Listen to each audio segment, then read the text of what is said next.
বাংলাদেশ সেনাবাহিনীকে জাতিসংঘের শান্তি মিশন থেকে বের করে দেবার আবেদন জানিয়ে প্রায় 2.5 কোটি মেইল জমা হয়েছে জাতিসংঘের ইমেইলে। বাংলাদেশ সহ বিভিন্ন দেশ থেকে এই মেইল পাঠানো হয়েছে। 6 ফেব্রুয়ারি থেকে 7 ফেব্রুয়ারি পর্যন্ত এই মেইলগুলো পাঠানো হয়েছে জাতিসংঘের ইমেইল ঠিকানায়।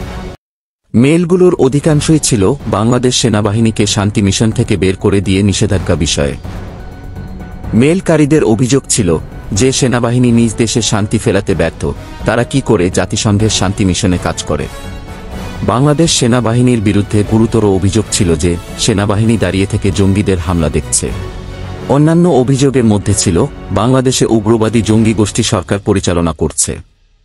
ডক্টর ইউনূসকে সামনে রেখে জঙ্গি গোষ্ঠী নিজেদের মতবাদ চাপিয়ে দিচ্ছে, অন্য মতবাদের মানুষকে হত্যা করছে, তাদের বাড়িঘর, শিল্প কারখানায় অগ্নিসংযোগ করছে, লুটপাট ডাকাতি সহ ধর্ষণ করছে।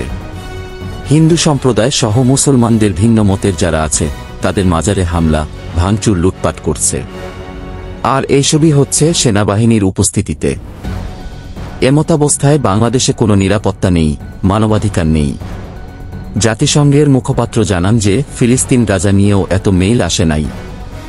বাংলাদেশ সম্পর্কে এত মেইল আসার কারণ হল বাংলাদেশ সেনাবাহিনীর কোনো রকম কার্যকর ভূমিকা নেই। বাংলাদেশে ডক্টর ইউনূস সরকারের দায়িত্ব নেবার পর থেকে একটি গোষ্ঠী ছাত্র জনতার নাম ব্যবহার করে জঙ্গি কায়দায় হত্যা, খুন, লুটপাট করে যাচ্ছে। বাংলাদেশ সেনাবাহিনীর বিরুদ্ধে এত অভিযোগ যে জাতিসংঘ এই বিষয়ে একটি তদন্ত কমিটি করার কথা ভাবছে। যদিও বিভিন্ন মিডিয়া ও সাংবাদিকদের উপর হামলার ভিডিও, ছবি সহ অনেক তথ্য জাতিসংঘের কাছে আছে। জাতিসংঘ বিষয়গুলো খতিয়ে দেখার চেষ্টা করছে। বাংলাদেশ সেনাবাহিনীর বিরুদ্ধে অভিযোগের সত্যতা মিললে বাংলাদেশ সেনাবাহিনীর উপর নিষেধাজ্ঞা জারি করতে পারে জাতিসংঘ। জাতিসংঘের মুখপাত্র আরও জানান যে বাংলাদেশের মানবাধিকার বিষয়ে ডক্টর ইউনূস সরকারকে ইতিমধ্যে জাতিসংঘ থেকে একটি বার্তা পাঠানো হয়েছে।